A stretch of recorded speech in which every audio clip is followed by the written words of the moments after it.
દ્વારકામાં 50 કિલો ગૌમાંસ ઝડપાયા બાદ સ્થાનિકોમાં રોષ વ્યાપ્યો। દ્વારકા તાલુકો સરપંચો દ્વારા ગૌમાંસ મામલે રેલી યોજી આરોપી વિરુદ્ધ કડક પગલાંની માંગણી સાથે પ્રાંત કચેરીએ આવેદન પાઠવ્યું। દ્વારકા તાલુકો સરપંચો દ્વારા ગૌમાંસ મામલે રેલી યોજી આરોપી વિરુદ્ધ કડક પગલાંની માંગણી સાથે પ્રાંત કચેરીએ આવેદન પાઠવ્યું છે। ભવિષ્યમાં આવી ઘટના ન બને તે માટે આરોપીઓનો જાહેરમાં વરઘોડો કાઢવાની પણ માંગણી કરાઈ। દ્વારકાના રૂપેણ બંદર વિસ્તારમાંથી 50 કિલો જેટલું ગૌમાંસ દ્વારકા પોલીસે ઝડપી પાડ્યા બાદ દ્વારકામાં મામલે રોષ વધવા લાગ્યો છે।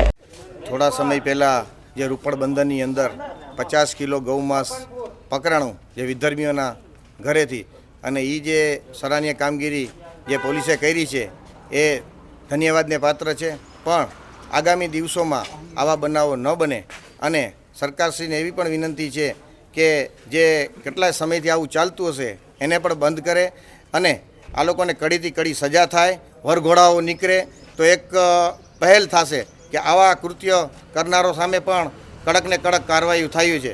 ઘણા બધા બનાવો જે બને છે એની અંદર ઘણા વસ્તુને સાવ નિરસ્તાથી લે, આને નિરસ્તાથી ન રહીએ એવી અમારી સરકારશ્રીને વિનંતી છે। અને ગૌ માતાને રાષ્ટ્રીય માતા જાહેર કરે અને રાજ્ય માતા જાહેર કરે એવી પણ અત્યારે દ્વારકા તાલુકા પંચાયતના પ્રમુખ, દ્વારકા તાલુકા પંચાયત ને જિલ્લા પંચાયતના સદસ્યો અને 38 ગ્રામ પંચાયતના સરપંચોનું જે આવેદનપત્ર આપવામાં આવ્યું છે એની અંદર જ આવેદનપત્રની અંદર પણ કહેવામાં આવ્યું છે કે ગાય માતાને રાષ્ટ્રીય માતા જાહેર કરે અને આ વિધર્મીઓને કડીથી કડી સજા થાય એવી આ લોકોની માંગણી છે। અને આની સાથે તમામ મોખા મંડળ જોડાયેલું છે।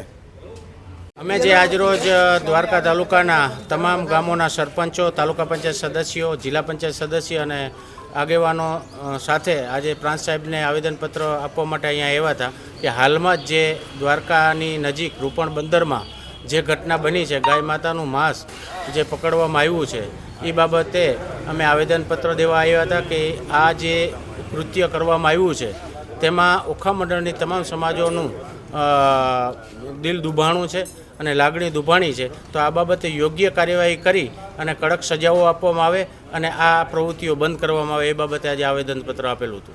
Bureau report S9 news Dwarka. અમારી તમામ માહિતીથી અપડેટ રહેવા માટે જોડાયેલા રહો S9 ન્યૂઝ સાથે।